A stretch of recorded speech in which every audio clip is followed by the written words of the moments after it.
Listen, boys. I've got some very bad news. I'm going to have to close down the bar. Well, the Russians are putting up buildings all over the town, including this one. Fuck! Ass!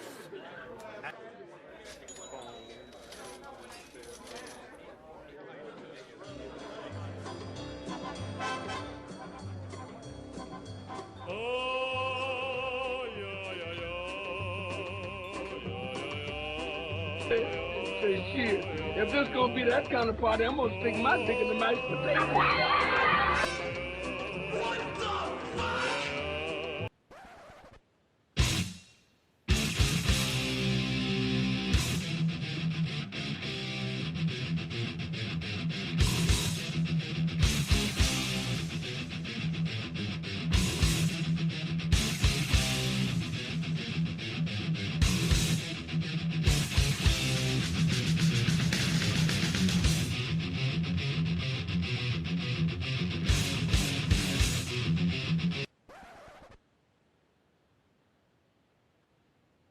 What's up, everybody?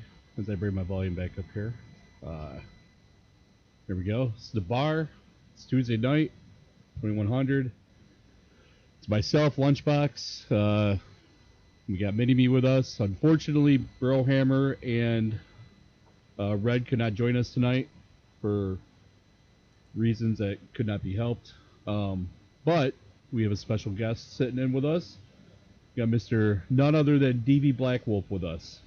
So, hey, how y'all doing tonight?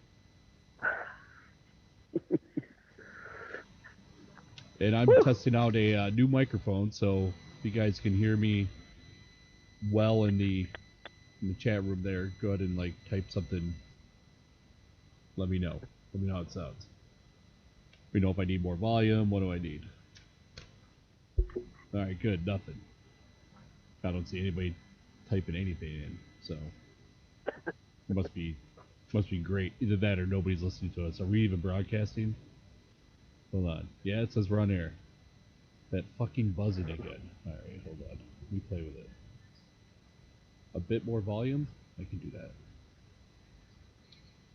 Let's see. How's that? Turn it up a little bit. How's that sound?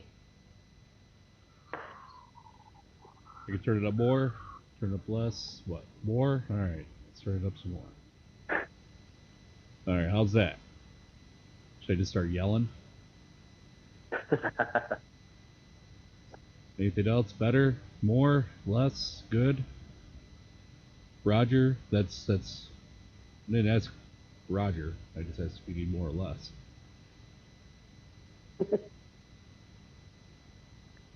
By the way, what? Penis? Okay, good. We're good. Alright. As long as we got a healthy penis in there, we're good. Alright, so what's new, guys? What's going on? How was your holiday? Oh, we're being streamed on Twitch now. Great. But holiday was good. Yeah. Holiday was good. Family didn't have a full blown panic attack. With my mother giving me shit. Got to see my cousins and I haven't seen in a while. Cool. Enjoyed some herbal refreshment and called it a day. And just decided whether or not I want to go out for amateur hour on Thursday night or not. Yes, I will not be partaking in amateur hour coming up. No way. That's a little harder for me because I live, let's call it 50 yards from a bar. Yeah, I was going to say, can't you see the bar from your house? You've shown me the pictures before. Yeah. So it's a little rougher for me. It's like, oh, fuck it, why not? Right. No, I've actually worked at a bar on New Year's, and no. Oh, if I lived that close to a bar, I'd just stay in trouble all the damn time. Some of them a bitch. Now, Blackwolf, you've gotten some bad weather down your way. Yeah, I mean, Christmas Day, it wasn't nobody here. My kids, they were all doing their thing. Just me, my wife, and my mom. And, I mean, we had a terrific day. Weather was beautiful. I mean, it was like almost 80 degrees. And then, well, lo and behold, the goddamn bottom fell out that son of a bitch, and it got damn cold. I wanted to go outside and take a break a while ago, and I said, "The hell with that crap." I Right? stayed in the house. Yeah, you guys got a little bit of everything. I mean, you guys got what? Tornadoes, some damn flooding going on, and then what? It turned to snow on you. Oh man, look here. We had, this is Texas. We had all 4 or 5 of them going on. Right? We had goddamn drought. We had tornado. We had flooding. We had a blizzard. And I think I even seen a damn frog come jumping up out my bathroom when I went in there one time. That was pretty rough. Scared the shit out of me.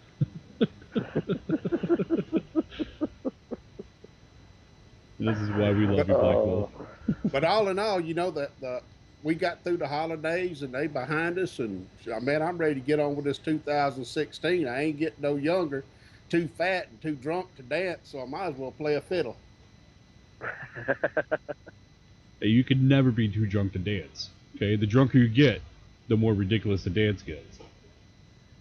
Oh man, you ain't seen me drunk. I can't hardly walk sober. You let me get drunk, goddamn. Somebody always breaks out a fiddle because I get drunk. They go to play and we got a hoedown. I'm out there rolling around in the yard. There we go. Oh Lord. Yeah, over the summer I actually went to speaking of fiddle, I went to my first bluegrass festival, and it was amazing. There was some fiddle playing going on there. Yeah. Yeah, when I was married to my my Kentucky Hill girl, she got me introduced to that, and I actually really enjoyed it. Surprisingly, it was a good time, good people, interesting music, something I've never been exposed to. I actually got into it. Yeah, we had a real good time. Me and my daughter went camping for this festival. It was the first year of the festival, so things were kind of up in the air, and it was a good time. She was dancing out there, and I was just sitting back in my chair, man, just enjoying a bunch of fiddle players play. Yeah, we have that around here. Used to be real good, but even though Crockett's just a little old small town, it's like every other town around here, as far as the drugs go and everything like that. Used to, we'd, go up to the park, they had the Fiddlers Festival. And I mean, they had some folks come from all over the country. It was good. But now it's done, it's not near as good as what it used to be. Yeah, that's happening kind of more and more with like the next generation of musicians that are coming up. It's a lot of the grassroots bluegrass type stuff is kind of going to the wayside. Really, nobody there to grab the ball and run. Well, that, and they doing which I don't really mind it, but these younger artists are coming up, and they're kind of mixing everything into one pot. Where used to, you had a definite line between rock and roll, country, and everything like that. Now I listen to a country station and shoot, I'm listening to rap on a country station. And right. Lord knows, until I started listening to DV radio, I ain't never listened to no rap. But I tell you what, that Redcon 1, them boys right there put out some damn good music. Well, right, yeah, it hits home to you too, Yeah. Yeah, it certainly does. I one of the other things I think DV is that Redcon, being exposed to Redcon 1, because I kind of left rap by the wayside. I guess getting older and whatnot, and just holding on to whatever. I think I stopped listening to rap about 20 years ago, and just about maybe 6-8 months ago, started hearing about Redcon 1. I'm like, oh, all right. Now I don't listen to any other rap, but I listen to them. Right. And I bought their album, or downloaded them, whatever, and there's something else. They really do hit home. That Red Flag kicks me in the fucking balls every time I hear it. Right. Oh, they got a bunch of songs that it gets me. I listen to it when I'm by myself and stuff like that. And, and I have to apologize to them, because I ain't never listened to rap. And I'll try to call them by name, and good Lord above only knows what I'm about to call them. I'll call them everything else but a child of Jesus. I can't remember their damn names. Oh, God. Let's see. Sorry, I'm going through like 10 tons of papers on my desk. I'm trying to actually clean up a desk. It's been a working project for the last month. It seems like more stuff keeps getting piled on it. But yeah, we really don't have too much in the lines of a show tonight. Shocker, right? But when Brohammer was telling me earlier that he couldn't be on, he reminded me that there was a stolen valor that he wanted me to share. It was on YouTube. It was published on December 27th, just 2 days ago, and the title to it is Stolen Valor, Springfield, Missouri. Fake uses Army Wives unit, and we're talking Army Wives the show. Like, this guy gets caught in Stolen Valor. Claimed he was from the 32nd Airborne. There is no unit called the 32nd Airborne. Well, actually, no. Hold on. There's 32nd. There's a 32nd Infantry, but they're at Fort Drum. This guy claimed he was at Benning. He was part of the 32nd Airborne, which 32nd Airborne out of Benning only exists in the Army Wives TV show. So, it's a 9-minute clip. It's got some words on it, which I'm going to read to you guys, and then it goes right into it. But we'll get to that here in just a second.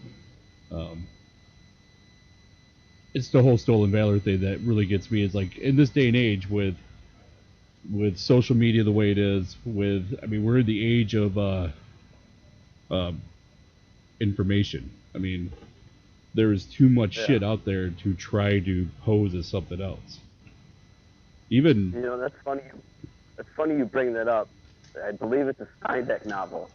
I think it's Grapes of Wrath. No, it's got to be East of Eden.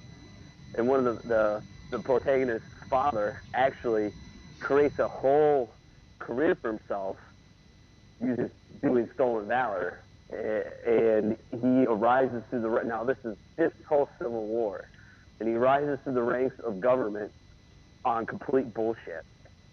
When you could probably get away with that back then. But nowadays, everybody's got a cell phone, everybody's got a camera on it, so everybody can record video. Twitter, Snapchat, Facebook. I'm sure there's 3 or 4 people still on MySpace. Like, what are you thinking? And you don't even you can't even do the research enough beyond, like, oh, I'm going to pull this off a TV show. Like, I don't think they're legally allowed to use an actual unit in these shows. I think they have to come up with their own thing. Yeah. So how stupid can you fucking be? And what are you trying to get out of it anyways? Like, seriously, a pat on the back? Like, thank you? Like, I don't know about you guys, but I feel a little uncomfortable when somebody, I appreciate it, don't get me wrong, but I feel a little slightly uncomfortable sometimes when somebody just comes up to me randomly like, oh, you're a Marine, thank you for your service. I'm like, I don't even fucking know you. Like, thanks, I guess. I'm nice about it, but in the back of my head, I'm like, whatever. Well, that's kind of the way I am. We serve because that's a choice we made to serve. While I'm grateful, for the appreciation, it's not so much Veterans Day that I really cherish as it is Memorial Day. Yeah. Because now you're talking about veterans that paid the ultimate sacrifice. Yeah. Yep. I completely agree. Years in there. It breaks us. It does what it does to us. But, I'm kind of like you. Somebody come up and thank me, and I'm like, no, thank you. I mean, without this country, this great country we have, I mean, you look at other countries, and I've been to several other countries, and I'm like, there ain't no way on God's green earth I would live here. Right. So while we have the government we have, and I won't try to take over the bar radio talking about, well, I ain't gonna talk about it, but I still love this country. I mean, we still live in the greatest country in the world. Hands down. Yeah. Yeah. I mean, whenever anybody comes Yeah. to me and says, thank you for your service, I replied a lot of times with, no, thank you for giving me the privilege of serving this great country, like, because that's how I feel. I feel that I was privileged to, especially serving alongside a lot of the great guys that I served with. So Well, Lunchbox, that you said it right there on the head. They gave us the privilege to serve for them, right, and that's what I look at it as. It was a privilege, to take care of my family. Make sure my family was secured at night, and that's what our government's supposed to do. But see, there I went. I went on that damn them some of my bitches went off on that government again. but yeah, I remember being I, back in the day though, going back into to the whole stolen valor thing. I mean, Blackwolf, do you remember guys showing up to the unit and they'd either they throw on some corporal stripes, or they throw on like a shoots and steer, or they throw on an EIB or something like that, and they would ask for orders. They would just be like, well, I had them. I don't know where they are. They try to pull the old okey doke on it. Oh yeah, Yeah, they used to happen all the time. And then when people started figuring out that if you could make a copy of the orders and kind of just throw your name in there and then copy over, like do a couple duplicates of it, but kind of fudge your name into it, that would pass. And that actually, I've seen a couple of EIBs awarded like that. And before everything became really computerized, I mean, they basically got a free IB out of it. So, but nowadays you can't do that shit. yeah. Well, I found out about that the hard way. My family was in the military, but none that I ever spent any time around, and I didn't know anything about the military. And I went to basic there at Fort Benning, and just so happened that my block of basic training fell during the Christmas holiday. So luckily for us, we got about a 1 week block leave when we come home for Christmas. Well, we was living in San Antonio at the time, and my uncle was in the Air Force. He was a DI in the Air Force. And, I'm kind of still pissed at him for not letting me on to this stolen valor shit because I didn't know nothing about it.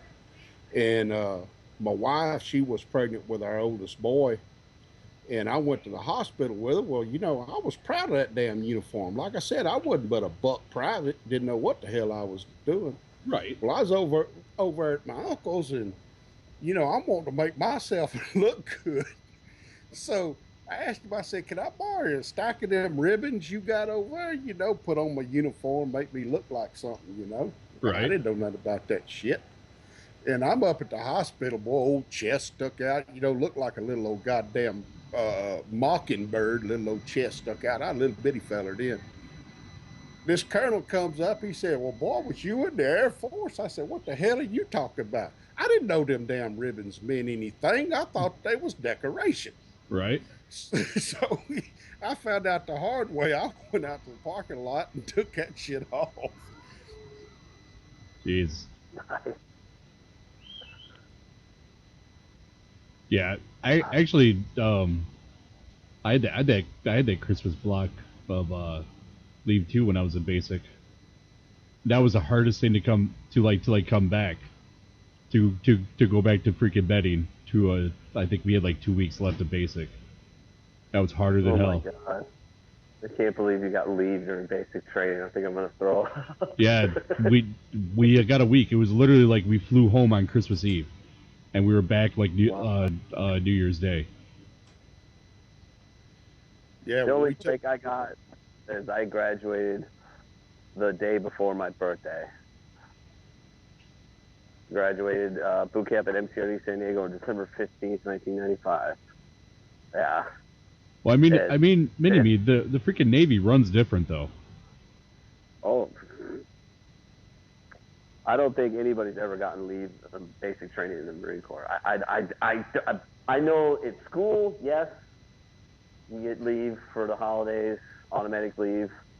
But I think that's only if you have it too. And you only get, I think, God, you get 2 weeks a year, so. Are you calling Google? Ugh. I just tried. Oh. That's priceless. Yeah, and I remember too when I was in basic, we had actually a couple guys. Basically, as soon as we graduated, then we went to 11 Mike School, which was like 1 or 2 weeks of stupidity. I don't know. They didn't teach much at the freaking Mike School, but in between that, we got like off for the weekend. But if you're like a PT stud or whatnot, you got like a 4-day weekend, and Nice. yeah, and 2 of the guys that were, yeah, Ron, I was 11 Mike, just like Blackwolf, and Yep. we had 2 guys that, I mean, there was like 10 guys that were PT studs. That basically, it was, if you got a 280 or above, you can get a 4-day weekend. And 2 guys out of like the 10 that got like that got a 280 or above, they AWOL'd on their 4-day pass, and we're like, are you guys stupid? There's literally 2 weeks left, and it was because they got orders to Germany. They didn't want to go to Germany. We're like, Oh wow. like really? And like even the freaking the drill sergeants were like, are you insane? Because they're like, Germany's where it's at. Yeah, Ron. See, Yeah. there's 11 Bravos, 11 Charlies, there's 11 Mikes, and there's 11 hotels. Hotels, I don't even think they have hotels anymore. Mikes are actually Bravos now. It's kind of stupid, but 11 Mikes are mechanized infantry. They fight on the backs of, well, they fight with Bradleys and Strikers. Go ahead, Black Rock. You were going to say 11 something. mics were, well, when I went through 11 mic school, I mean, we were in the original M2s, you know, I mean, it had just started. It basically was a pilot program. Right. That was back in 84. And, you know, when they said, because when I went in as 11 X-ray. Yeah, You know, me too. they told me I would get a bonus, and hell, I was all about some money. Yeah, go ahead and let me sign up for that. Right. And after basic, when we were starting AIT, that's when they give me the designator 11 mic and sent me over there to get driver's license and everything like that. Hell, I thought I was going to be driving a General around. I didn't know I was going to be in some Bradley. Right.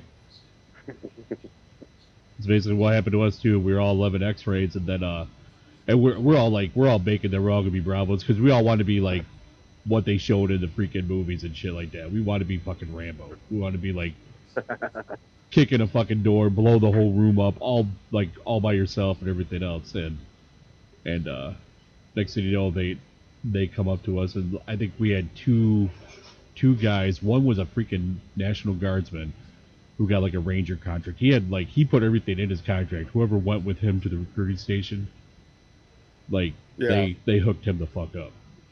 But yeah, I think Bo posted about 11 hotels. If memory serves, like I said, this was back in '84. I think they had something to do with the tow gunner, or one of those wire guided missiles. Yeah. Tow gunners, dragon gunners. Yep. Yeah, it was a tow on a Humvee was a 11 hotel. I've only met one 11 hotel in my entire life. Yeah, there wasn't too many of them. No. Yeah, matter of fact, it was in my first duty station when I was at Fort Carson in 4th ID. He was in my platoon. I can't remember his name. He was an E5, and we were all talking to him one day. We were just shooting the shit, and someone said, "Yeah, you know, because Sergeant So-so, he's 11 hotel. He's just lost in mechanized world." And I was like, "What the hell?" Because like hotels and Charlies were like completely unheard of, and I think our battalion, 11 Charlies and 11 hotels. You know, when we went to our line units, I think they all ended up in headquarters company. Yep. Because when I left Benning, my first duty station was 2nd Armor Division at Fort Hood. Then I went from Fort Hood to Germany in '85. Right. Yep. That dude's the only hotel I ever met. And then eventually I would meet a bunch of Charlies. And then I didn't envy Charlies at all because they have to carry their mortar tubes and base, all that shit around all their ammo. And it looked heavy. It looked really fucking heavy. Well, you know, I cross-trained in as 11 Charlie. We had a kind of like a free-for-all when I was in Germany the last time. And they was like, well, you know, why don't you come try this? And I was like, okay, you know, hell, I'm a grunt. I'll try it. Man, they put that goddamn mortar tube and base plate on my back. I said, you know what? Y'all can shove this shit up your ass. I want my Bradley back. Right. Yeah, you get a little spoiled when you're on that Bradley. The tube's what, 40 pounds, and the base plate 60? Something like that, yeah. It's ridiculous is what it is.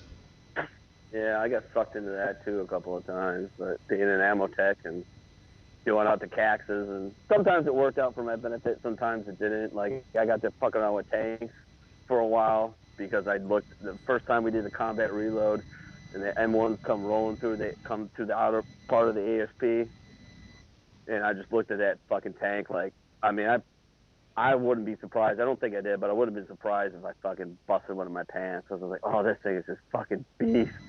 This is the straight up freedom boner. And the lieutenant popped out, the platoon commander, and he's like, you like that? I'm like, oh, yeah. He's like, you want to hop inside? I'm like, yep. And that's how I got fucking roped into fucking working with tanks for a couple weeks with CAC, you know, up at 29 Palms, because I was stupid enough to listen to a lieutenant and hop in there and look around. He's like, all right, you're coming with us. Excuse me? Oh, yeah. Once you get finished with the combat reload, you're coming with us. No. Yeah. All right, fuck it, whatever. Right. Yeah, They took my tank off. They wrote you right into it. Oh, yeah. And I didn't listen either. Make sure you're sitting on that jump seat, that loader seat. Make sure you're sitting all the way back, because that thing will take your head off. Oh, yeah, okay, whatever. You know, I'm fucking 20. I'm a Marine. I'm a badass. And sure enough, boom. And that fucking thing, it knocked my cover off. Didn't have my helmet on either, which was stupid. But it just blew my fucking cover right off my fucking head. And I saw Jesus for a couple seconds. I guess I should listen to him. Riding in the back of them Bradleys, that's where I learned I could sleep anywhere, and now I can't even sleep in my bed. Right. Yeah. How many rollovers were you ever in, Blackwolf? I had never been in but one, and we was heading to a defensive position, and it was real foggy. And my driver, you know, he had his night vision up there, and he misjudged the hole. And instead of driving straight into the hole, went sideways. He went sideways and it rolled over. And I was a gunner at the time. Luckily, it was during the winter, and our BC was down inside the turret with me and not sticking out. Because if he was sticking out, it'd have cut him in two. So luckily, he was down in the turret with me. But then again, if he was sticking out, he might have seen the hole, you know. So, right. But yeah, that was pretty messed up. And at the time, what was funny at the time, we didn't have a dismount squad on our Bradley. Right. You know, it was a tow system. All we had was racks back there for tow launchers. Yep. And ammo. So it was just a 3-man crew. And you know, we were bruised up a little bit, but that was about it. Yeah, I was involved in one rollover and one we speared the side of a freaking a ditch. We rolled over. Yeah. We rolled over. It was in the middle of the night. It was when I was in Fort Carson. We were actually, both of these happened at Fort Carson. It was the middle of the night. It was change of mission. We were done training. We were trying to get out of there, and we went down near this ditch in the middle of the night. It was like 1-2 o'clock in the morning. Driver been up for like 3 days, and the driver claims that he didn't fall asleep, but I call bullshit on that, because if you see this ditch, even when sorry ass night vision deals that they had, the little periscope. I mean, those things sucked, and I mean nobody could, a freaking blind man, fucking Ray Charles could have seen this damn ditch. So he went into it. I remember I was passed out. I had my hand up on the freaking oh shit handles that they had back there, and I had my head resting against my arm. Next thing you know, I'm like, what the fuck? It seems like we're going sideways a lot. Next thing you know, we're on the side, and the impact kit to fix the side skirts and whatnot wasn't tied down, and it came flying at me. And if I hadn't opened up my eyes within a couple seconds of us being sideways, I would have taken it to the face. Like, I moved just enough where it hit me in the shoulder. And Blackwolf knows how heavy those things are. Oh yeah, It'd have fucked me up. Oh yeah. Well, when my last duty station, I was assigned to Op 4 at NTC in California, and we had those 551 Sheridans. You know, I think those were Vietnam era tanks. I mean, they're old as fuck. What unit were you in out there? Because I was out there. That was my last duty station too. Were you in a 211 or? Yeah, I was in 211 ACR. Yeah. What confused me is when I got there, it was a total different unit. Then it changed over while I was there. Okay. To the Armored Cavalry Regiment. Yep. Yeah, I was in Echo Troop to 211. What year was you there? 2001 to 2004. Oh hell, I'd done left a long time ago. I was there from 93 to 96. Yeah. But it was still the same.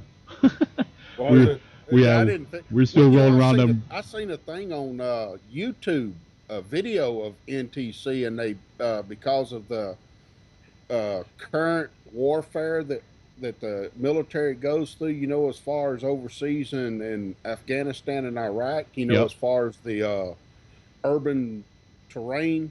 Yeah. You know, when I was there, it was nothing but open desert. Yeah, that's it how was. it was, because that's the combat we was used to. That's how it started when I was there too, and then 9/11 they started switching everything over. Yeah, and I seen that mock-up city they built, Yep. and I was like, where the hell is this shit at? That wasn't there when I was there. But Yeah, then shit I was remember amazing. how long ago it was I was there. So Yeah, when I first got there, they had those busted up Sheridans, just like when you were there. I mean, the old freaking Vietnam tanks. You're driving around, and I mean, halftime you wouldn't even make it to the battle. You wouldn't get like 10 feet out of the motor pool without them things blowing up. And You're like, fuck. And that's where you would sit for like the whole field problem. You couldn't even go back home. Like, and you could see your home. You had to sit there the whole time while the mechanics worked on your track, and mechanics hated working on them too, because there was no parts. All the parts were refurbished and whatnot, because obviously they ain't making parts for Sheridans, so yeah, everything was rebuilt. Everything was rebuilt. And see, the biggest problem we had was one of the biggest problems, and that's what caused my medical for me to get out, is when I broke my back when I was at NTC. We was coming in from a defense, and my driver called me. I was a tank commander. My driver called me and told me, Sarge, we got a runaway, which means, you know, you can't let the fuel cylinders are stuck. It's running wide open. Yeah.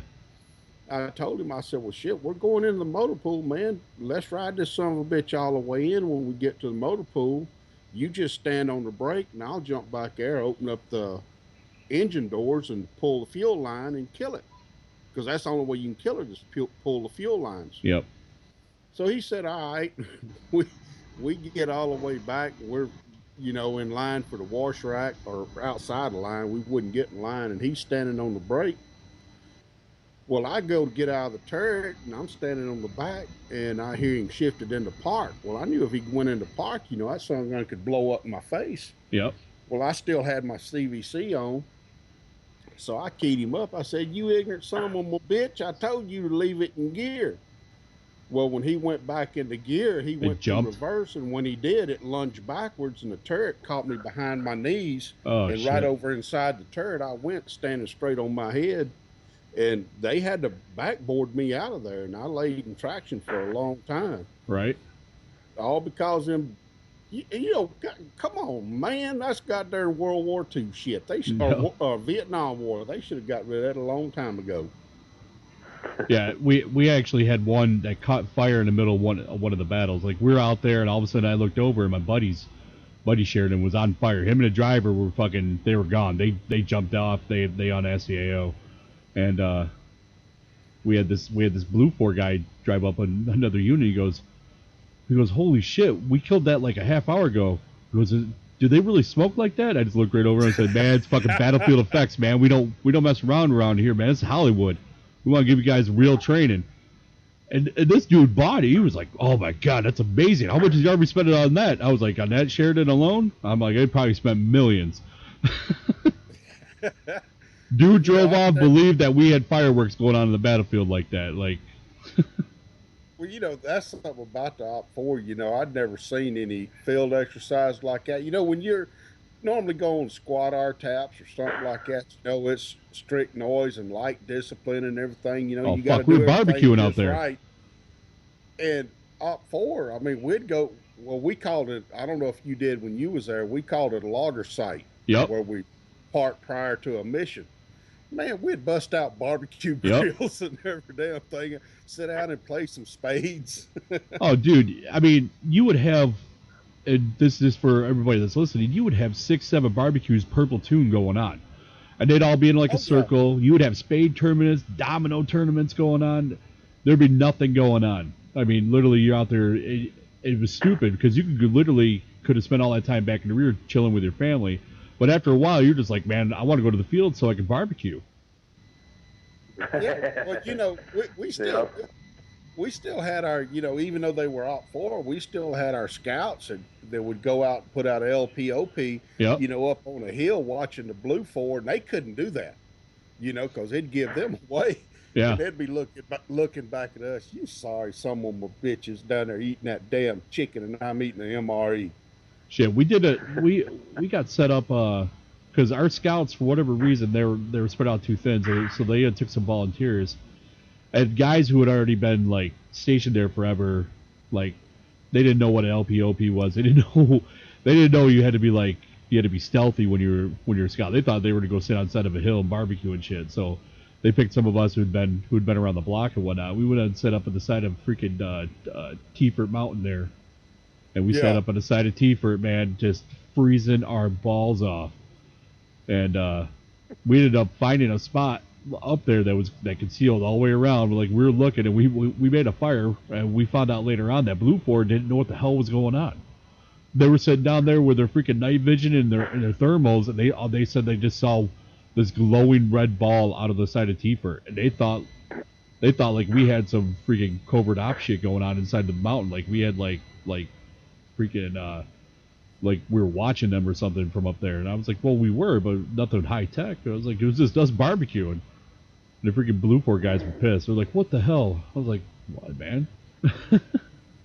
Yeah, I remember, you know, all Blue 4 was talking about how with a miles of gear we'd cheat, you know, because they could never kill us.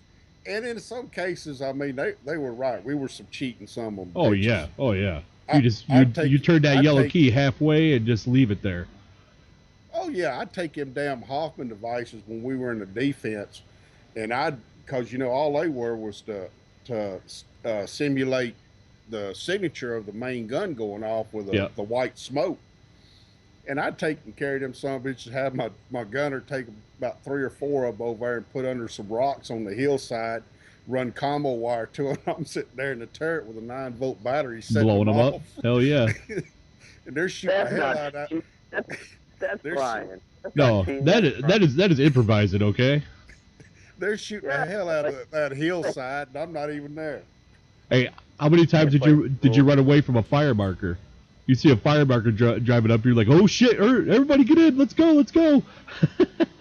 because Oh, fire yeah. marker was going to mark the area for arty rounds and whatnot, and you just run away from that dude. Yeah, because I mean, we pretty much knew all the staff. Knew all the observer controllers, all the OCs, Oh, yeah. and everything like that. We knew how they marked their vehicles, and we'd run and hide from them. And when they'd come around, because they had to make sure nobody was cheating. We'd put everything up, So it was fun though. Yeah, it was. I mean, it got old after a while. Luck. I mean, when a 9/11 hit, like everything changed for us out there. We actually went. We finally got rid of the Sheridans, and we went to what are they called? They're called OSVs. And basically, what it was is they got a 113, the freaking chassis of it, and they threw a Bradley turret into the 113, and which simulated like a BMP or something like that, and those were kind of cool, except for you'd be hauling ass, and if you took a bump the wrong way, you bottomed out like the front end. Like the front end would just like slam down because they put some kind of weird nose deal on it too. And so Yeah. we were breaking them like left and right too. I mean, we were like just cracking the freaking frame or the chassis of them and whatnot, breaking welds and shit. And then we started getting those mock-up cities. And it was funny because like I think it was like the last 6 months there, we is when they started the whole urban fighting, and so going out to the field was fun because we got to put civvies on, go out there, throw some civvies on with some miles gear, and we went to one of the local car dealerships, and they were getting ready to toss out a bunch of just shitty ass vehicles, but they ran but they would never be able to pass any kind of inspection or anything like that, but they ran and we could drive them around. So I think for a month I had a Dodge Caravan that was all milesed up, and all I would do was drive out to where a platoon had like a little alpha going on, and I'd go out there and I'd throw a couple RD simulators. I would flick them off, go I'll a snack bar, and I'd jump into the freaking van and I would take off. And I've never been so scared in my life to have an Abram about 5 feet away from my freaking minivan, and I'm like, holy shit! If I hit a rock the wrong way, this guy's gonna run me over. And it was funnier than hell though, because I'm laughing the whole way. I'm laughing hysterically. I'm like, come on, catch me, motherfucker! I'm just screaming at him and shit. And they could not get me because the van I would be dipping in and out of like these little gullies and whatnot, because fucking minivan can go anywhere. But by the time I left there, I had cracked like every single part of that frame on that minivan, and there was so many fucking problems with that thing. But it still started. I was like, this thing's awesome. They're like, yeah, but it can't go out to the field anymore. And I'm like, yeah, fuck that. Yeah, okay. For everybody out there that's listening, remember, Lunchbox was the soccer mom at NTC. I was. I was a soccer mom in the field. Yeah, I was a babysitter for a while. I don't know what they call it. I don't know if they call it the same thing in the Army, but I had the privilege of doing chaser duty, which is escorting prisoners from the brig to their court dates and back. That was interesting. An interesting little job. Driving a minivan, again, with a bunch of... Wait, so you're a soccer mom too? Former servicemen. You're a former soccer mom too. We got it. Stories about how they're not guilty about running drugs across the border from Tijuana to San Diego. Okay, MiniMe, you're telling me this story, and the first thing that's coming to my mind is the movie's Chasers, where he got that hot blonde. I mean, come on, that can't be bad duty right there. I'll tell you what. Well, let's put it this way: the female Marine Corps population is 10% of the Marine Corps. About 1% of those are actually attractive. So, most of the convicts that I dealt with that are female or male, yeah, they were whiskey tangles through and through. Yeah, you got to worry about them kicking your ass, huh? Oh, yeah, I didn't fuck around. No.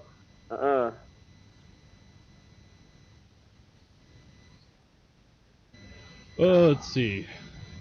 Well, where are we at here? 9:44. Let's listen to this YouTube Stolen Valor thing. Stolen Valor? Yeah. Yes. Let's see how ridiculous it is. Brohammer swears by it. He said it was hilarious. So. Oh, it is, dude. Trust me. All right. The following was filmed by a soldier on leave in Springfield, Missouri. He noticed a guy in uniform not wearing headgear and approached him. As he approached him, he noticed he had no name tape, but had the U.S. Army tape. The guy tried to claim he was on leave and all his stuff was stolen and he couldn't produce a CAC. CAC. He also claimed he was assigned to the 32nd Airborne, which only exists on the TV show Army Wives. There is a 32nd Infantry, but only one active unit at Fort Drum. Yeah. So you said you're at Benning?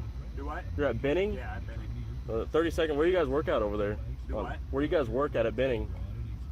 Maybe where we work at. Like over at, like on Benning, like, you know. Well, you know, if you've been to Benning, you know, like what part of Benning are you in? Like, I'm confused on what you're asking. Like, what do you mean, where at? You know, Like- in Benning. Well, I mean, the only reason I say this is because I'm actually stationed in Benning. I'm in the 3rd ID, 3rd Brigade over there Are you? on Kelly Hill. And there's actually only, on Kelly Hill. You heard of Kelly Hill? No. You haven't heard of Kelly Hill? There's actually only 2 units in Benning.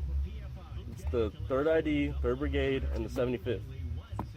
I've never heard of it. Sure about that? Yes. Yeah, sure. Yeah. You want to get somebody on the phone to verify that? That's fine if you want to. All right, give them a I'm just saying that because there's a lot of stolen valor around. And There is a lot of stolen valor around. what towns outside of Columbia or outside of I fucked that. No, I'm just asking because it's kind of sketchy. Because I mean, there is a lot of stolen valor. I've never heard of the 32nd Airborne, especially at Benning. No, I've never heard of 32nd. Nope. Evan. Sorry. Hey, who's your staff sergeant up there in Benning? My staff. It don't matter who my staff sergeant is. I'm not even going who I work with. Who was it? Yeah, who is it? It don't matter who my staff sergeant is. Do you know all the staff sergeants up there? Do I know every staff sergeant in Benning? Do you know a majority of them? If you're up there in Benning, then you know staff sergeant on file. Oh, but no, I mean Fort Benning. There's 40,000 people that work on Fort Benning. Yeah. Give or take. So 32nd. Yeah, I've never heard of that. Do what? I've never heard of 32nd. There is only 2 units over there. Show my military ID. Yeah, you got your CAC Would that card? make you feel better? Yeah, you have Would that? that make you feel better? Yeah, let me see. Yes. Yeah. Alright, and you guys got both your military IDs? Mine's in my So we truck. can swap them right now. Mine's in my truck. And you got yours? You got yours? You got I don't yours? have mine. I got mine. Where's yours?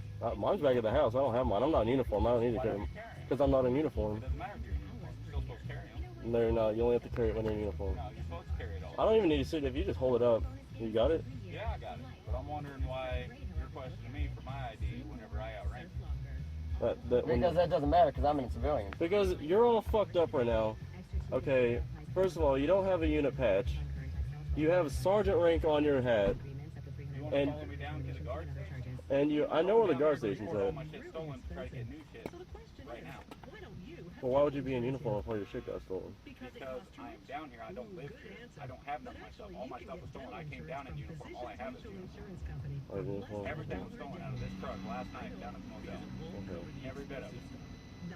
I got you. I thought the guard was supposed to work. They come down was a weekend. I thought you guys worked on the weekend. I'm not guard. I'm going to the guard station because that's the only place near here. Except for if I want to go up towards St. Louis, then I can go to fucking Fort, whatever that is. Okay. Leonard Wood. So 30 you got it. And I'm What's not about to go all the way to fucking Leonard Wood whenever there's a National Guard depot right down here. So I'm going to go down there and see what they can do to help me try to recover some of my shit. I mean, alright, I understand. I mean, I'm just saying, there's a lot of stolen valor. Oh, trust me. I mean, and I mean, I ain't gonna lie. I did put this on video. I don't have your face in there, Oh, you can put my but you can see you got a sergeant rank on your PC. You don't have no unit patch. Turn your head around. You ain't got nothing on the back. No name No, tapes. all my shit was stolen out of this truck. But yet you're still gonna wear ACUs. And I have do you have nothing your else to do you wear. have your I'm cat not card? from Do here. you have your cat card? Do what? Do you have your cat card? No. Your cat? You know what a cat card is? I don't have anything except for what I just You got. don't know what a cat card is. But you just said you don't see my military ID. You can see my military ID. But do you have a cat card? It's the same thing. Yeah. But you don't have yours on you, and you weren't willing But to switch. I'm not in uniform. I know You're you're in not. uniform. I mean, I can take my jacket off. I can unravel my boots. I mean, so That's just disrespectful to walk around like that, though. it's all I have with me, though. All I right. don't have civilian clothes with me. 32nd Airborne out of Fort Benning. There's only 2 units up there, and actually the 3rd Brigade, 3rd ID. I'm in that. It actually just got deactivated. Now I'm part of Task Force 128. on Kelly Hill. But you never heard of Kelly Hill. Have you heard of Harmony Church? Sand I Hill? did basic in Fort Benning. What part of Benning? I know. What part of Benning? Which one? Which What do you mean, basic? which one? There's only one Fort Benning. So wait. No, what part of Benning? Like, what part of Benning did you do I was basic right in? by the Rangers, right by Airborne Rangers. Okay. There's two places in Benning. Either you're infantry and you go to one, or you're not and you go to the other one. Okay. So, which one did you go to? Did you go? Because I know Sand Hills where all the infantry guys I go. went infantry. So you went to. 11 Bravo infantry. So where was it you went? What? Where did you go to basic in? Fort Benning. But where at in Benning? What do you mean? Where at in Benning? Dude just told him the It's answer. Sand Hill. That's what they call it. Okay. All right.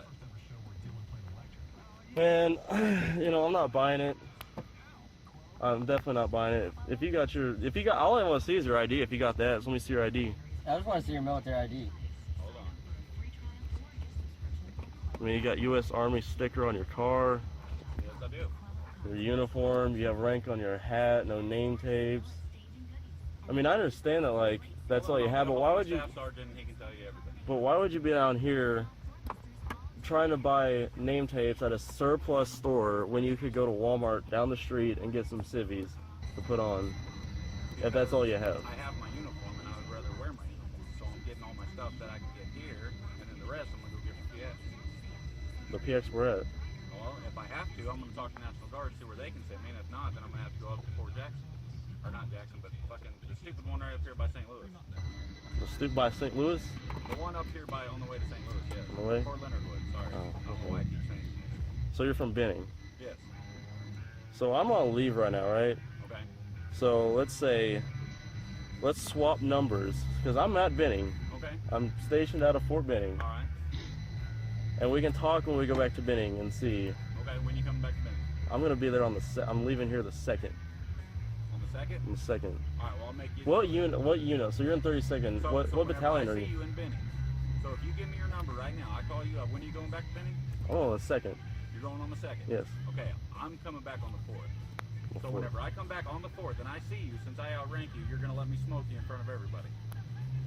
Hey, are you willing to make that bet? I mean, you I don't can- give a fuck about getting smoked. Yeah, you can go ahead and smoke me, but I have you on video in That's a long uniform, fucking wearing time. sergeant rank, nothing here, no unit patch, claiming the 32nd, which is not a unit in Fort Benning. So when I see you up there, you give me permission to So if smoke you that show me light your cat card, in front of all your buddies. let me see your cat card and we'll make a deal. Let me see yours. I don't have it on me. And what do you worry about? I ain't got nothing here. Actually, I might have it. Let me see. Let me check my wallet. Here, hold this real quick. Yeah, go on. As a matter of fact, I do actually. That's my cat card. Yes. All right, well, let's watch the information. Swap information. Okay.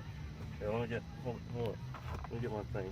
I'm not buying this. This is all stolen valor completely. But I'll go ahead. I'll take your information now. I'll give you a call when I get back to Benning. All right. What's your number? 417. 417. Oh, come on. I'd have called this dude. You can text me right now to verify it. Are you from Springfield? No, I'm not from Springfield. But you have a 417. I'm seeing a girl down here, and I got a phone down here, yeah. Oh, okay. Well, go ahead, give me a text. You, All right. You can verify it right now. Okay. Alright, sounds good. Alright, well have fun in Benning because it's not a real unit. They're stealing valor out the ass right now. This is going online. Everybody's gonna see this. But have a good day, buddy. That was totally stolen Piece of fucking shit. valor. Fucking fake ass. That was totally fucking stolen valor. Alright, so that was amusing. Yeah, he gonna want permission to smoke somebody. Bitch, please, if I outrank you, I'm gonna smoke you, bitch ass. I don't give a damn where your son of a bitch ass is at. Yeah. Oh my god. I don't even know, man. And yeah. Brohammer, I know you're listening. Thank you, buddy, for for letting me get a piece of that. Wow. That guy, yeah, I went to basic in Fort Benning. Where at? Well, I don't know. I was in the infantry. Motherfucker, if you were in the infantry, you would know that Sand Hill is the place where you freaking take your ass whooping. You know, I mean, that's beaten into you. I think you guys got a little harder to detect stolen valor. The Army's just so much bigger. I mean, you guys are like 5 times larger than the Marine Corps. Right. And like, there's only 2 places where you go. Well, I don't know. How many places do basic training in the Army? I don't know. Benning, Jackson. I don't even know. Is there more than like 3 or 4? Is it like 3 or 4? Yeah, or there's Fort Sill. Yeah, just like what Bonerwood said. There's too fucking many. Yeah. There's only 2 places you go to boot camp in the Marine Corps: MCRD San Diego, MCRD Parris Island. That's it. Well, see, and I didn't you even go to Parris Island. You do your whole thing at Parris Island. If you go to MCRD San Diego, you do first phase in San Diego. You do second phase in Pendleton, and you do, which is a really tiny amount, in third phase, which is kind of a polishing up, and then turn you back into kind of like a regular person type thing in third phase, and that's back in San Diego. Right. So there's only 2 places, and there's only so many units. I mean, there's first MARDIV, second MARDIV, third MARDIV, and fourth MARDIV, which is, if I remember, it's the reserve unit. I know that, but I think their headquarters is in New Orleans, if I remember correctly. It may have changed. I'm not sure, but you can pick out a guy really, really quick, and at least I can. And I don't think any other Marine probably could. For the Army, I mean, God, you guys got so many units, and like, I mean, it's confusing to me. I mean, you got third ID, and then what else do you have there, Benning? Yeah, but see, here's the thing. You know, Army has a lot of units that do basic training, but Lunchbox, correct me if I'm not mistaken. You know, I'm an old son of a bitch, but isn't Benning the only one that does infantry basic training? It was when I was in. Yeah. I don't know if that's still the same. Yeah, Benning. Well, all right. Benning's the only place that the infantry go to, but now Benning actually hosts other units, other MOSs, I should say, which sucks because I kind of liked it Benning being the exclusive place only for infantry to go. But now there's other MOSs that are there now, Blackwolf. Well, well, there's other MOSs there, even in '83 when I was there. Well, yeah, not for basic training though. I mean, it was only infantry at one point. Yeah, it was only infantry. But you know, I don't know what this old fella here talking about, but back in the day when I was in the 101st and 1/4 Airborne, you know, we didn't have all that shit going on. Right. All right, I'm gonna find some music for the first break. It's coming up on 10 o'clock. I do have another. Bonerwood gave me another Stolen Valor one. It's title's called "Phony Navy SEAL of the Week: America's Worst Phony SEAL." So this should be fun. But let's see. I need some music here. Taking requests? Or are you guys lined up from Brohammer? No, I don't have shit lined up, but we should play something. Well, go ahead. I'll end the show with some Lenny. Well, what you got? About wash it all away.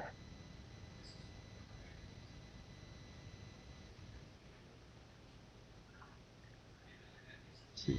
Wash it all away, 5-finger dip. Yeah. Here, listen to that. Why is this in Spanish? All right, go to break.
pizza from Domino's?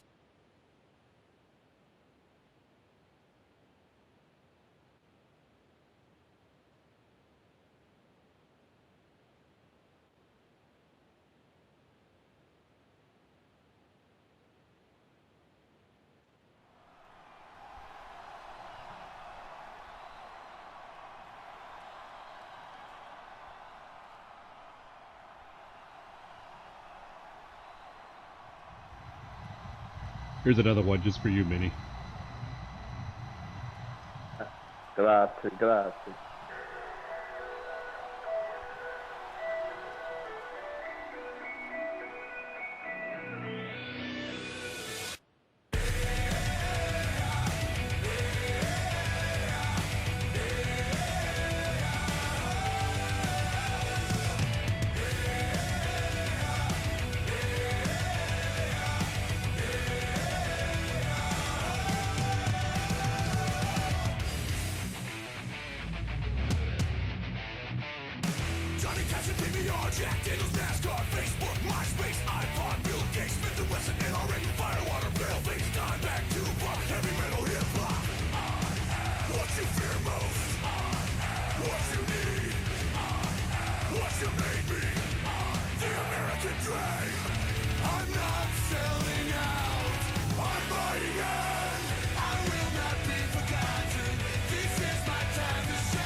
And we're back. All right.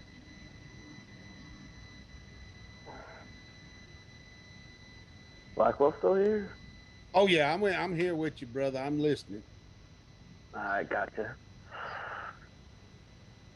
So, Owner gave me a couple. Well, he gave me a YouTube channel basically where this guy calls out Stolen Valor. So we can play some stuff from him here in a little bit,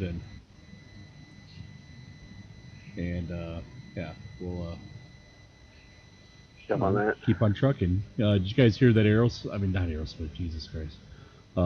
Guns N' Roses is coming back together. Oh, no way. They're going to headline Coachella next year. Nice. Yeah. Do you really think Axl Rose is gonna live long enough for that? I hope so. I mean, it'd be nice. I really just want them to come. Oh wait, hold on. Not all the originals, from what Bono was saying.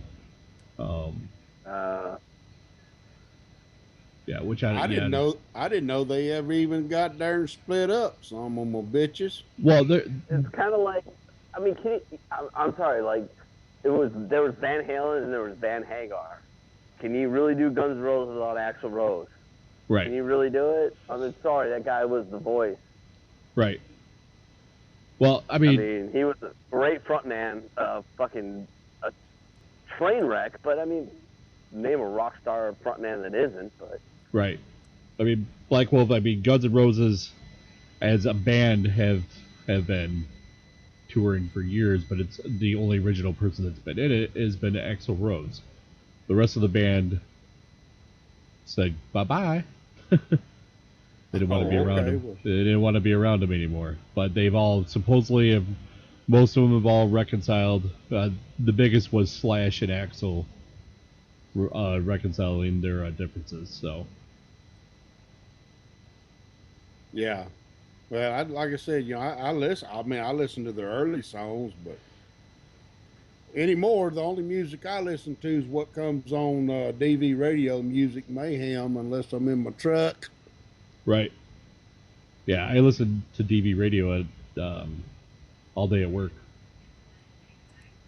I've been going every now and then. Well, I'm in chat most of the time too, and so I'll pop in and see what's going on. Usually, I see Ron C in there. Polsicork.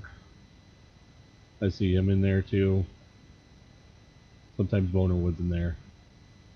But usually that's pretty much it during the day.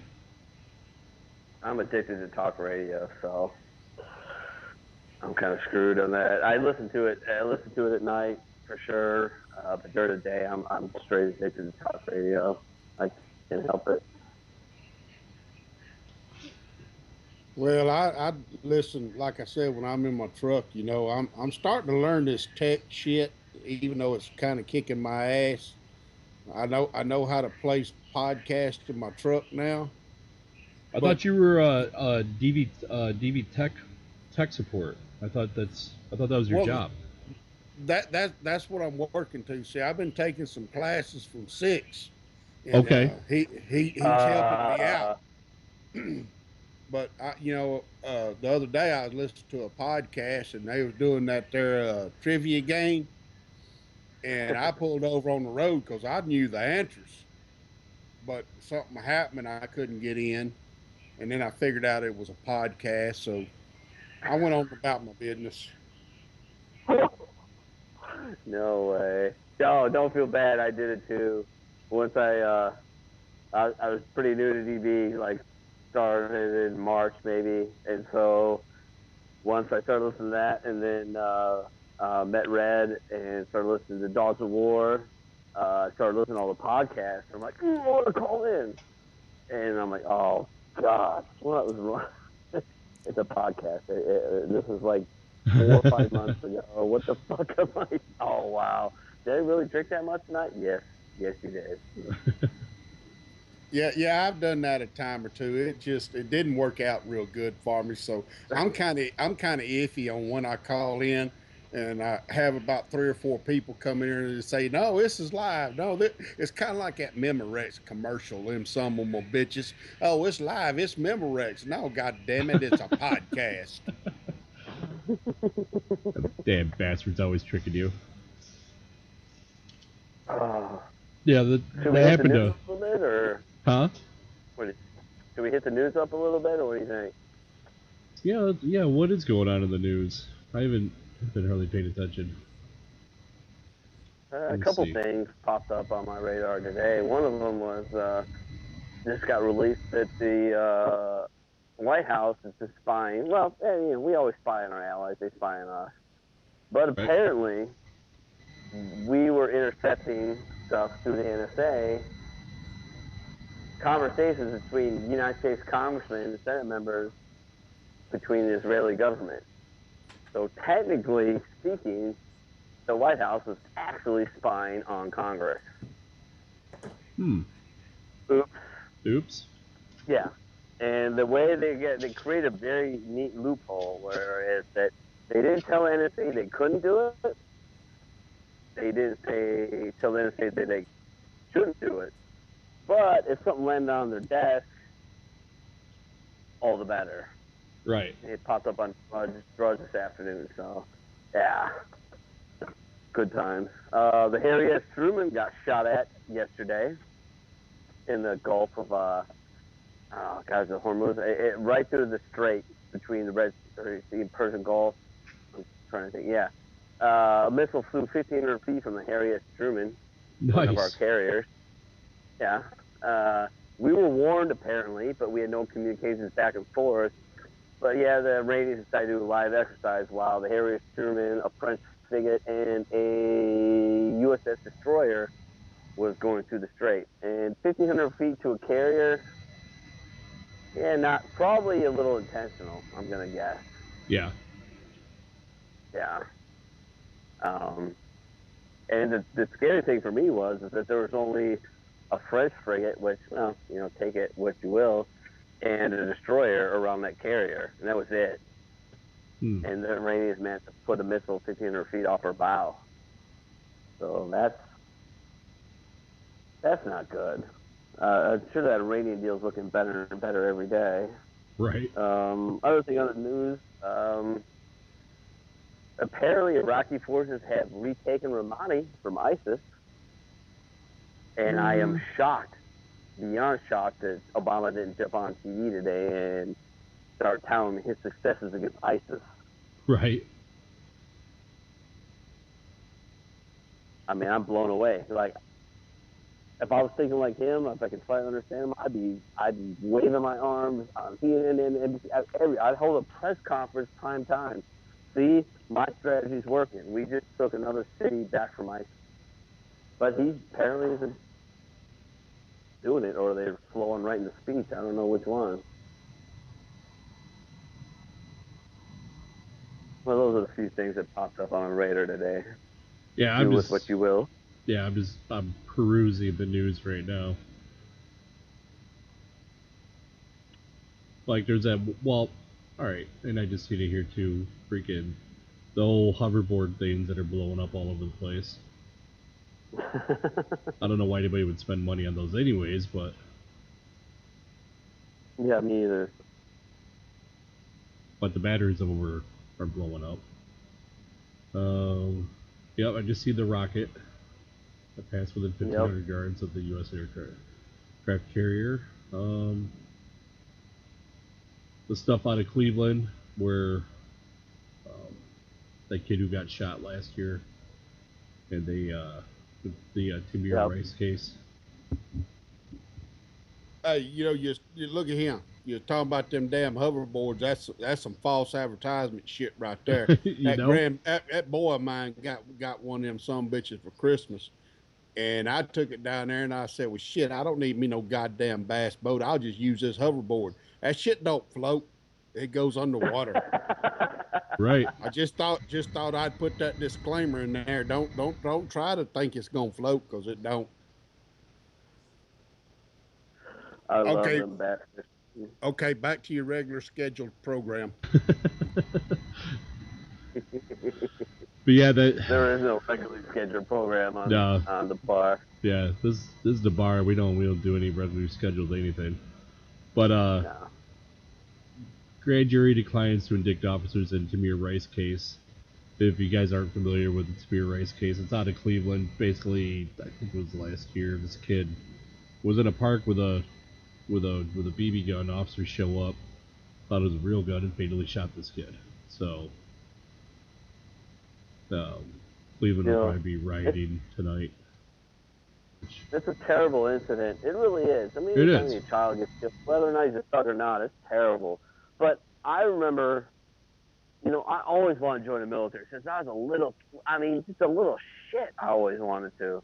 And I used to run around with the guns you get from fucking Walmart or wherever it was at the time, and they always had the big orange tips on there, so that everyone would know it's fake, right? Right. And this kid is deliberately taking it off of and was threatening people. Did he deserve to die? No, he didn't. But when you're a peace officer, I mean, think about it. Even if you're a peace officer, what are you supposed to do? People are being threatened. You're getting called on a 911 call. And all of a sudden, this kid, as soon as you pull up, he starts coming at you. Right. What are you supposed to do? I mean, is there any difference between that and being in Iraq or Afghanistan when, you fire a warning shot and somebody tries to run the block? You do the same thing. And yeah, there might be a kid in the car and he gets killed and you have to live with that. It's fucked up, but that's the way it is.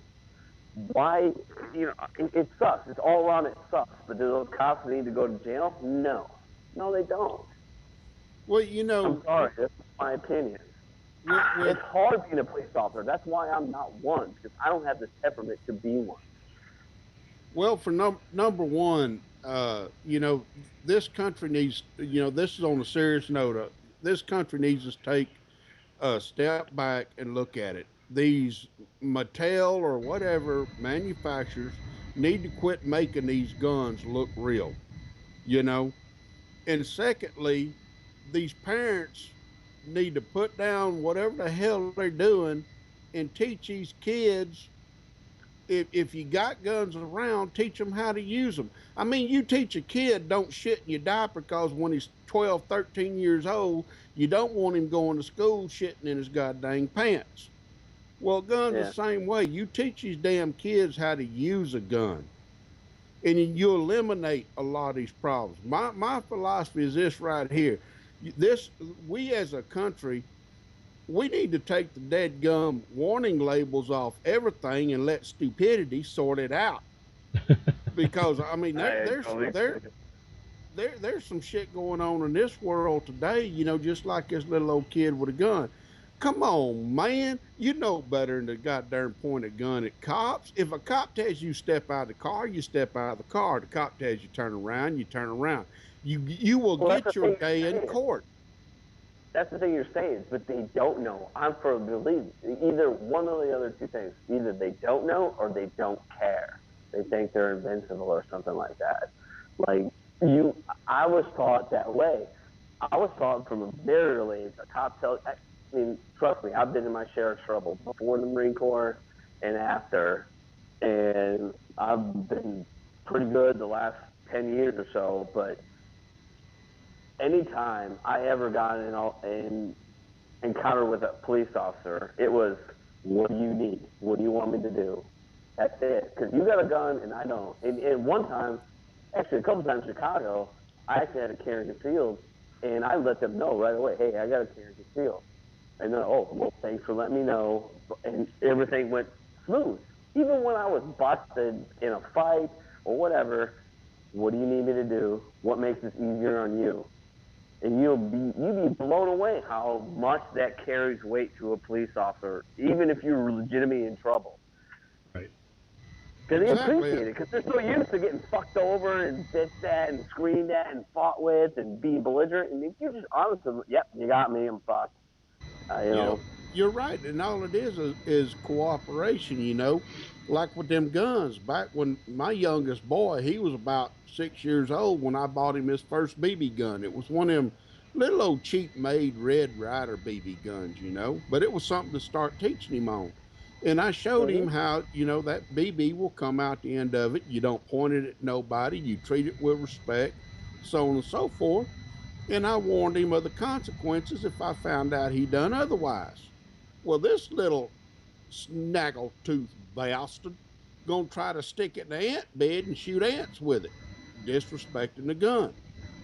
Well, I took it by the barrel and I wore his ass out with it, then broke it over the tongue of my damn trailer, and I hung it on the wall in his bedroom. I said, now you can look at it from now on, and every time I think about it, you're going to get it again. Boy, you don't respect guns. You treat them with respect. Yep, me too. That's how I was brought up. It's just, you've got to do it in early. You have to. I mean, we have a gun culture in America, and that's fine. There's nothing wrong with a gun. A gun has never killed anybody unless there's somebody behind the trigger. And, you know, Wisconsin, I grew up in Wisconsin, which is one of the biggest hunting states in the country. I mean, we have 4 million people coming to our state during hunting season. It's stupid. And yet we have one of the lowest fatality rates for hunting accidents in the country because we make everybody go through a hunter safety course. I don't care if you're 40. You got to go through it. That's the way it is. Well, And you know, you have to respect a firearm. You have to.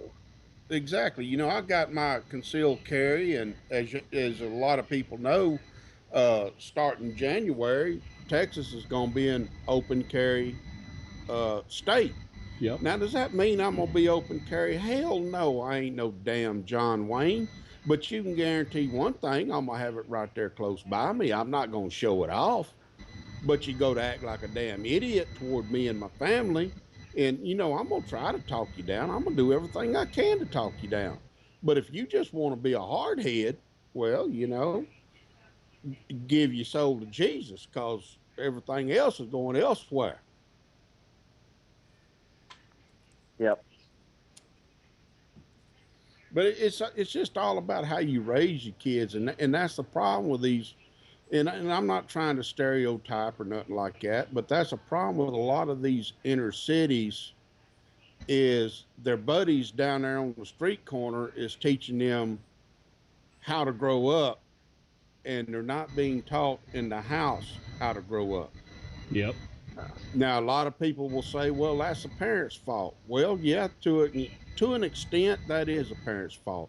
But also, to an extent, that's the government's fault because the economics of this government has made it to where, like when my mom and dad raised me, you know, you put a man out there and put him to work, he could support his family. But now it takes both a mom and a dad working. You know, my son worked in the oil field and he was making a hell of a lot of money. And he talked to me about when I worked for the Texas Department of Criminal Justice. And he said, Dad, how did you make it on the amount of money you was making? You know, I said, well, you know, I didn't have all the luxuries y'all got right now, but, you know, there was a roof over our head and there was food on the table. You know, you take care of your priorities first and then the rest, everything else will fall in line. But you know, people just gonna have to start taking a role in raising their kids and not let somebody else do it. Well, I think it stems to a thing like I've noticed over the years since I've grown up that when anything bad goes, what does the general public run to? They run to the government. Oh, you need to fix this. You need to go to this. You need to do that. You need to do this. Like when 9/11 happened, we created Homeland Security. Why? I don't understand why we created Homeland Security. It doesn't make any sense to me. We had everything in place. All you had to do was actually by presidential decree, executive order, or the Congress to make them work together. That's all you had to do. You didn't have to create a whole new bureaucracy for it. You just had to make them work together. That's all you had to do. But everybody cries, oh, fix this, make sure we're safe, make sure we're relatively safe beforehand, but we just weren't communicating properly between the FBI, the CIA, the DIA, and all the other intelligence, NSA, all the other acronyms in government agencies. But we created a whole agency we don't need Homeland Security. We just need to make the people that are in charge of doing all the things we need to talk to each other. Well, you know, I'm sorry to cut you out, no, but go ahead. You're absolutely right. We don't need a Homeland Security. What we need in this country right now is a homeland government. This government is worried more about what they can do for what's overseas than what they can do right here within the own borders. I mean, just like in the news, they're cutting veterans benefits, they're cutting military and everything else to try to support refugees. Well, you know, Obama, I seen a thing where Obama was talking about, I don't understand why the American people is scared of a 3-year-old. Well, excuse me, President Obama, but everything I've seen coming off in buses, I ain't seen a damn 3-year-old yet. They've all been 20, 25, 30, 35-year-old men. Hell, there's been very few damn women. Yep. You know, if you've got a widowed old woman, an orphan, husbandless wife with children that need a place, yes, by all means, we will take care of them. I mean, that's our Constitution. That's what's wrote on the Statue of Liberty. But all these damn young men, we don't need any more welfare recipients. They stay in their own damn country and do like I've done, Lunchbox has done, what you've done, and so many others have done, and do what's responsible. You know?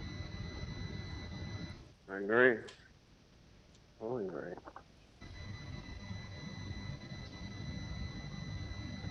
Yeah. I'm trying to find the video right now. Something I heard earlier.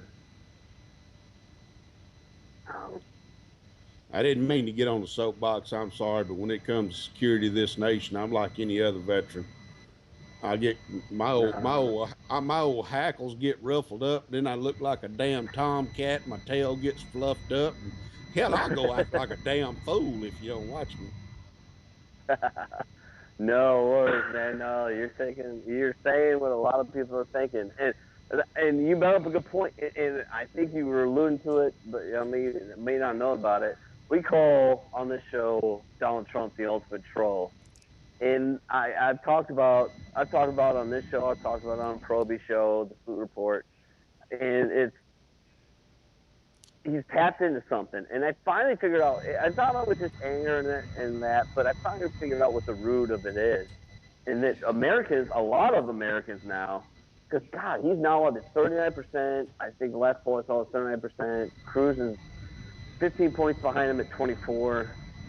And what is going on is that Americans are starting to feel, Democrat, Independent, and Republicans are starting to feel like they're being ruled instead of governed. They're being ruled instead of governed, and it's pissing a lot of people off. They feel almost powerless, like the government's just rolling over them, doing whatever the hell they want to do.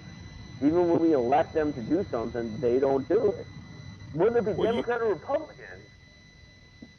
Well, you know, you hit the nail right on the head with that right there. You know, the Congress, the president, they need to sit down and quit taking and picking and doing all this nitpicky shit with the Constitution, and they need to read that son of a bitch. The Constitution is written by the people for the people, not for the government. It's not up to him to change it. Okay? The Congress and the government, they work for us. And until they get that through their hard head, them some of them bitches gonna need their damn ass kicked. I'm trying to tell you right now. I don't know what the hell's going on in this crazy ass world. But well, I don't know. I don't know either, man. Like it's supposed to. You said it, and it's plain as day what it's supposed to be, and somehow we've lost that. And Proby brought up a good point a long time ago that, like, 95% of respondents in a poll thought that Congress was ineffective, corrupt, and not worth a damn. But 75% of congressmen get reelected. Now explain that. That's what I don't get. That's what I don't understand.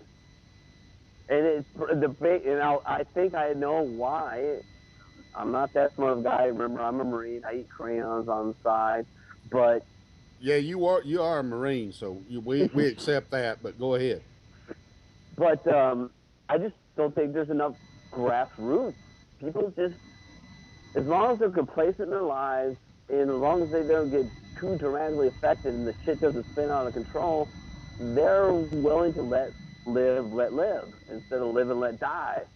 And no, there's not enough pressure to kick your congressman out and get somebody in there that you want and gonna do the job. If they don't do it, kick him out. Or a senator. People are just too complacent. We are a first world society, So as long as we have our Walmart, our Amazon, our, our Domino's, our Pizza Hut, we're okay. Until that shit goes away, or until we have something like a major terrorist attack like 9/11, we don't react. I'm saying we, not us as veterans, because we know how we feel about that. But I mean, the general public, the general civilian public, they're fine with whatever goes wrong as long as it doesn't completely disrupt their shit.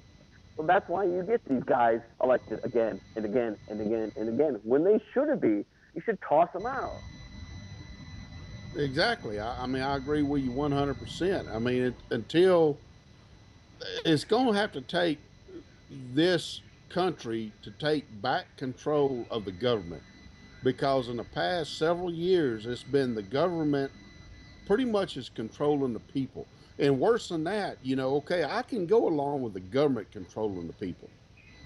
But worse than that, and this is something, I called in on Rant Line. I think I even talked about it on the Salute Report, is the fact that the American people are letting the media govern what they believe and what they disbelieve.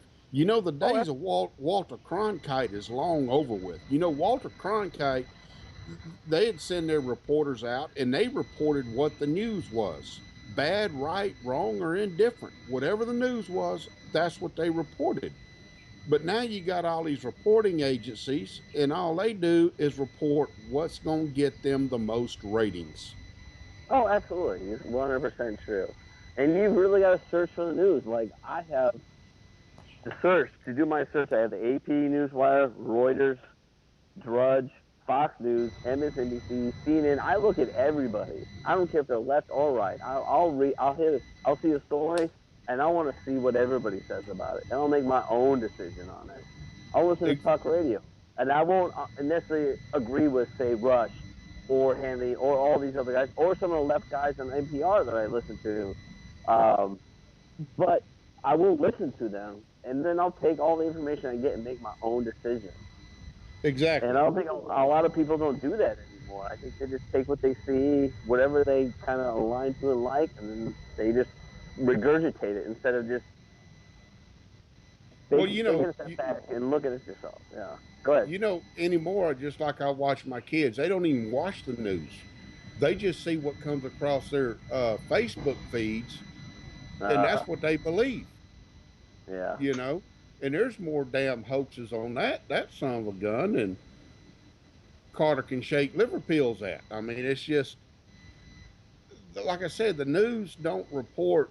They report what's going to get them the ratings. You take what happened over in where that old fella was attacking the cops and got shot, and I can't call right off now where it was at, but they've been rioting there and everything else.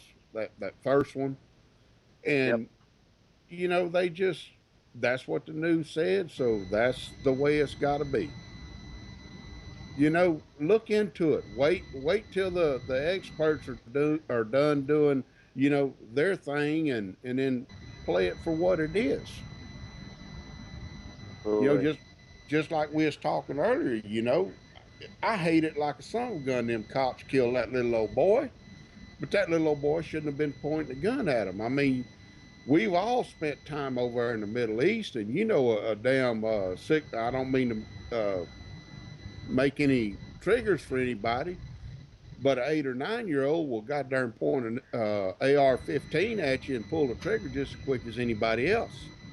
Just like what the Vietnam vets had to go through. So you can't gauge it off of, oh, well, that's a boy. It's got to be a toy.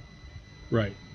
The world don't work that way no more, unfortunately. Well, and the cops don't even know what the state of mind is. They don't know if the kid's on drugs, because kids are going to introduce this stuff at an even earlier age now. So it's, they didn't know what was going on. They basically got a call.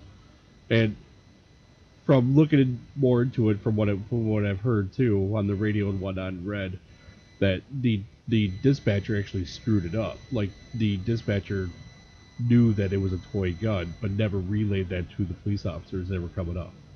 They just said could possibly be carrying a gun, and is acting very erratic and whatnot. So when the officers showed up, they only get what they get. Right. They only get what they're being told. So, I mean, well, that you're absolutely right, and that's why I think and I know it ain't gonna be even though I'm a tech engineer for DV radio and everything like that.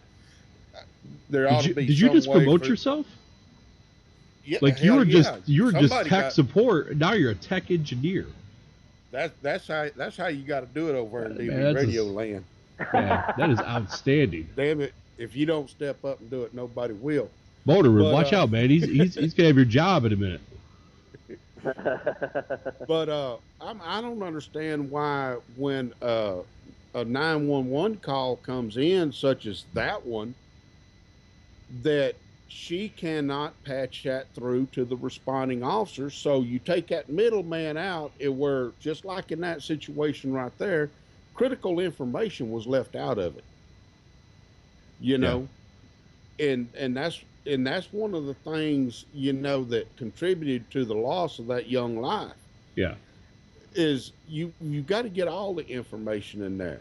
I don't think the cops were at fault. But if they would have had all the information, I mean, it's just like us in the military. Word trickles down. That's why the military is so strict about you relay what has been told to you. You don't add to it. You don't take from it. You are a relay. Follow your last order and march on. Exactly, and that's not what happened. And it seems like in today's technology that they could patch that 911 call through to the responding officers, let them talk to the 911 initiator, and find out what's going on firsthand. Right. Yeah. You think that would be like automatic? You think that nowadays that would be automatic? That as soon as he gets a call and he responds, the information pops up on the screen, and all right, here's the deal. Come out, be prepared, but you don't have to draw. It's just a fucking false weapon. No worry, just tackle the kid and put him in handcuffs and take him to jail. Call it a day. But it didn't happen. And then you got, and I hate to say it, but then you got the irresponsible parents. I watched episode on the news where they was handcuffing this, and it was a child. It was under the age 18, handcuffing a child that was brandishing a firearm. And of course they did it for not only their safety, but the safety of the child. And the parent come out, well, what are you doing that to my child for? That's my child. You don't do that to my child. No, okay. You if you're going to be responsible enough to have kids, you got to be responsible enough to take care of them kids. I mean, that's just the way the damn cookie crumbles right there. And that's why I don't have any kids. No, I had a stepdaughter. I married my late wife. I married her, and I inherited a child. She was all 15 years old and a freaking train wreck from hell. And I turned her ass around real fucking quick when she moved in with me. Her dad let her, he relinquished custody, gave her to me and my wife, and yeah, she got schooled real quick. And the most amazing thing was that she didn't fight it at all. I think she was actually, to be honest with you, looking for it. I think her dad let her do whatever the hell she wanted to do, and I wasn't going to let that happen. She had to make her bed. She had to do this. She had to help her mother cook dinner. She had to do the dishes. She had to do her homework. She did all this stuff. She did the same thing I did. She went from like a 1.8, 2.0 grade point average to honor roll in high school. It's not that hard. You just got to put down the rules, be tough, get hurt a little bit, know you're going to be called a bunch of names. But at the end of the day, she's a nurse. She's a registered nurse now. When she was going to be destined for a trailer and cooking fish sticks and showing up on cops getting beat up. I mean, you just got to put in the effort. Hey, hold on there just a goddamn minute now. I ain't going to get beat up by no cop. But them fish sticks right there, boy, them ain't bad right there. Them make a goddamn good meal. Oh, every once in a while when I'm super lazy and tired, I will do it. Yes, but like I'm just saying in general, like You know, you we can do we a ri- lot. we right here at the end of the month. If it wasn't for fish sticks and ramen, goddamn Black Wolf, I'd have to go out there and chew on a dog leg or something. Hey, I did it tonight, so I'm not hating. I'm just saying, like I did it. I had some McCormick fish sticks and macaroni. I did. I'm just saying, like, I didn't want her to go to work. I knew she was gonna go, and Well, now she's on a great path. She's making. I think now she told me she called me the other day, called me Daddy John, and then was her father, but I was her stepdad. I just got a new job. I'm like, oh, where? She told me the hospital. I'm like, awesome. How you doing? She goes, oh, I'm gonna make 45 grand a year this year. I'm like, do I get any credit for this? She goes, yes. I said, do I get a Christmas bonus? She goes, well, I just bought a house on mortgage out the ass. I'm like, oh, all right, well, whatever. well, I tell you what, Minnie, you did right by her. I've raised three of them. My youngest, and I'm fixing to tell on my age right here, but that'd be all right. I'm around people that love me. My youngest is fixed to turn 27, and I raised three of them. And while they were coming up, I got called all kind of some of them bitches and assholes and every damn thing else like that. But now they out there, they raising their own families and they doing what's responsible. And that's the problem is a lot of parents got to realize I got to be a parent. I can't be a friend. You can't be a friend and a parent at the same time. Are you waiting for the time when they come back and go, Dad, you were right? Are you waiting for that, or you already had it? Oh, it's already happened a couple times. Okay, all right, good, good, Yeah, good. yeah, it's already happened a couple times, and old Blackwell, he gonna kind of hold a grudge just a little bit. I'm like, wait a minute, didn't you call me a son of a bitch? What the hell was up with that? Well, Dad, blah blah blah.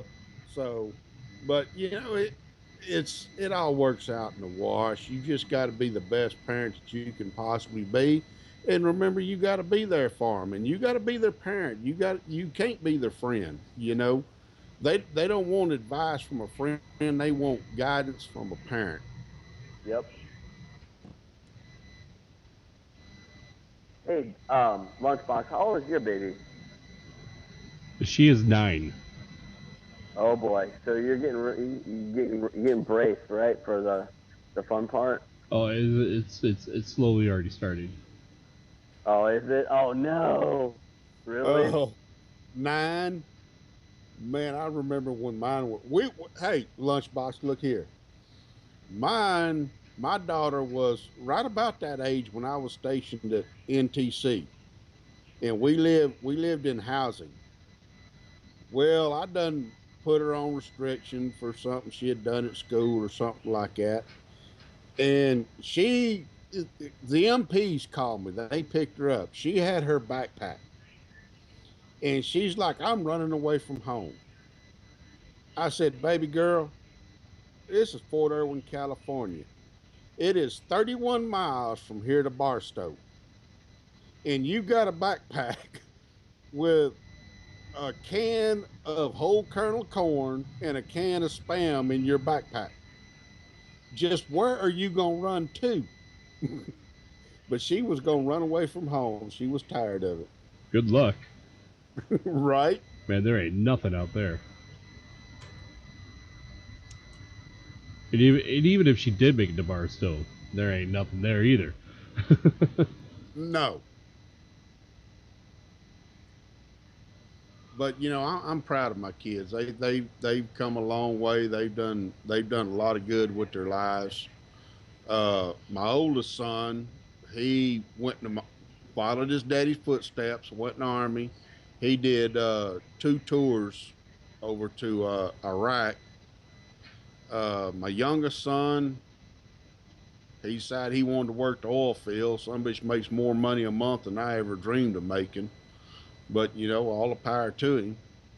And, my daughter's got her family and they doing good. So, at least I can lay my head on my pillow at night and know I did some kind of good in this world. Right. Fucking Rod C. Victorville. Victorville is probably about 45 minutes to an hour away. Well, it was about 45 minutes because it was roughly 30 minutes to Barstow, and then what was it? Head toward LA on the 15 or 20? Yep. No, the 15. The 15. Yeah, 15 and the 40 were right there. Yeah, and go to Victorville. Yep. Jump on the 15. I used to take the 15 home all the way from Miramar to Vista. Yeah. When I was stationed at MCS Miramar, which was, I screamed bloody murder to go anywhere. Like, Jesus Christ, send me forward deploy, do anything. I'm sitting at Camp Pendleton losing my fucking mind. I've been there for fucking almost 5 years. Oh, we're going to send you to Miramar. Which taught me the lesson. Never tell the Marine Corps anything you want. Because they'll give you the exact opposite.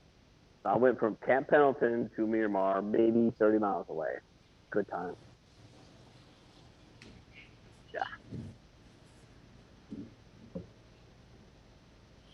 Well, I had some Marine and Navy buddies, more so Navy, that was stationed down there in San Diego. Oh, and yeah. And I tell you what, man, I should have changed my damn assignment to Navy. Them fools had it going on.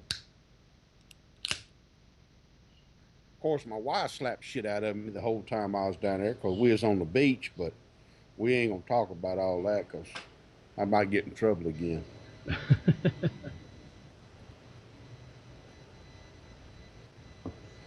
All right, so we're coming up towards the end of the show. Got 11 minutes left. All right. Apparently, there's a rumor out there that Blackwolf wanted to be a coastie at one time, from what Weddle says. So, don't know if it's true or not. Well, you know, me and OSRP, we do chat every once in a while, but I ain't quite made it to Pound Town yet. But that's because there's so far in between us. But if he wants to get pounded, I'll damn sure do it for him. No, my. I miss the SRP. Yep, I need to have a conversation with Mr. SRP. It's been too long. Yeah, definitely. Let me see. We have 10 minutes left. What we got? Yeah, well, let's see. I gotta see how much music I have left. Oh, okay. I only got like 6 minutes of music, so that's cool. All right, so I don't know. Anything coming up after the first of the year for you guys? Nope. I may be making a move to Missouri, but other than that, To nothing Missouri? big. Yeah, one of our DVs. I think you know him, Cobb. Yeah. Also know DV Liberace. He's invited me out there. You know, I'm stressed out as shit doing what I'm doing, working for the fam. So I'm thinking about doing a little gypsy move and moving out to Missouri, possibly. Right.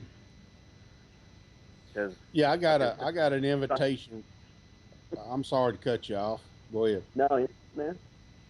I got an invitation from Cobb last year. He had a little DV get together going up there, and you know, I really wanted to make it, but you know, from Texas it's so far to drive. And then the sorry son of a bitch started posting pictures and showing what all was going on. Then I really wanted to make it. So yeah, I was there. I was the one. If you saw the picture they put on the DV main page, I had my DV shirt on, and I had my,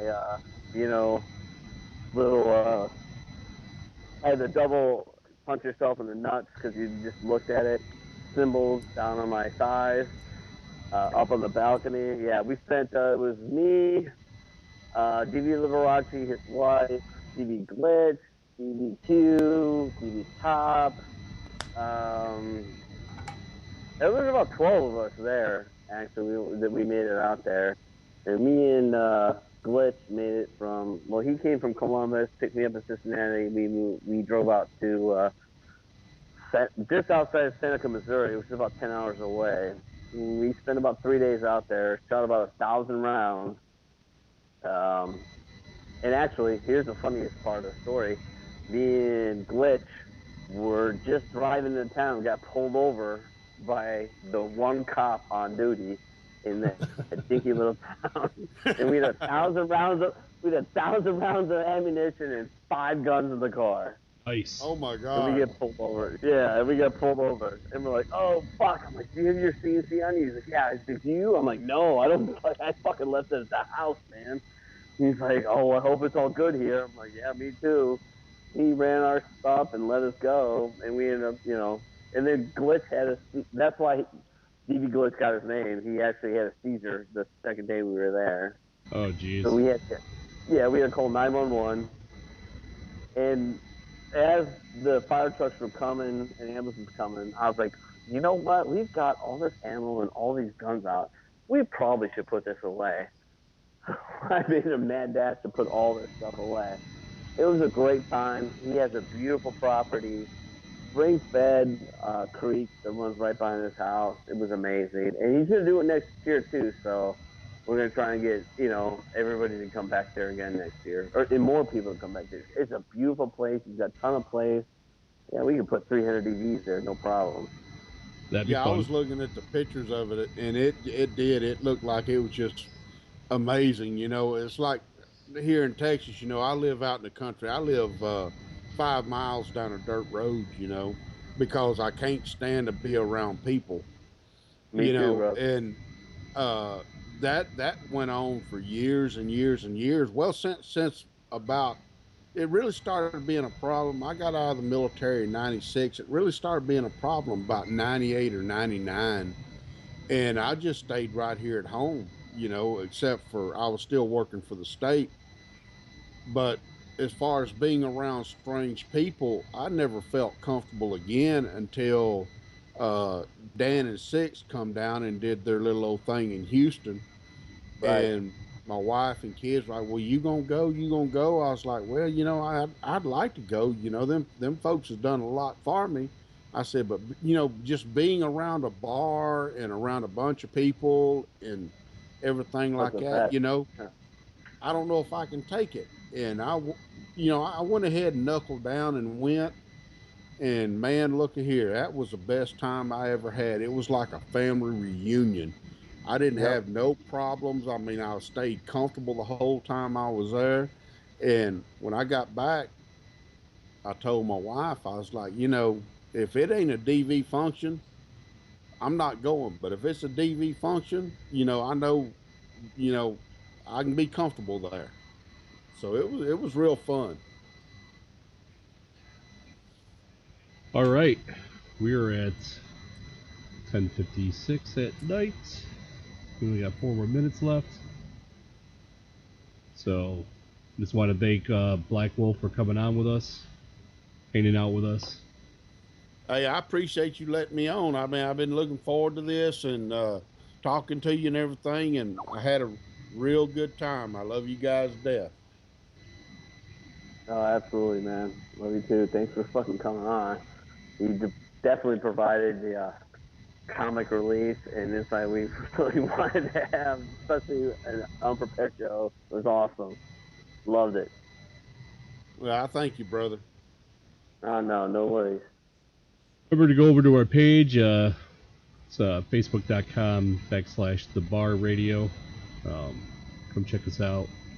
We've been posting too much lately, but I don't know. As the first of the year comes around, that's usually when things start to pick back up again, and we'll see what Trump has going on after the first of the year.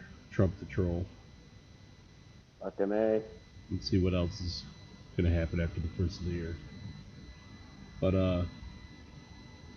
everybody be good out there, and I'll play in remembrance of Lemmy, who just recently passed away from Motorhead. Absolutely. And Probot. We're going to play a couple songs from him, and then we'll be out. We'll see you guys next week, Tuesday night at 2100. Bye-bye. Bye-bye. Bye-bye.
you knew. Double up or quit, double strike or split. The ace is spades, the ace is spades.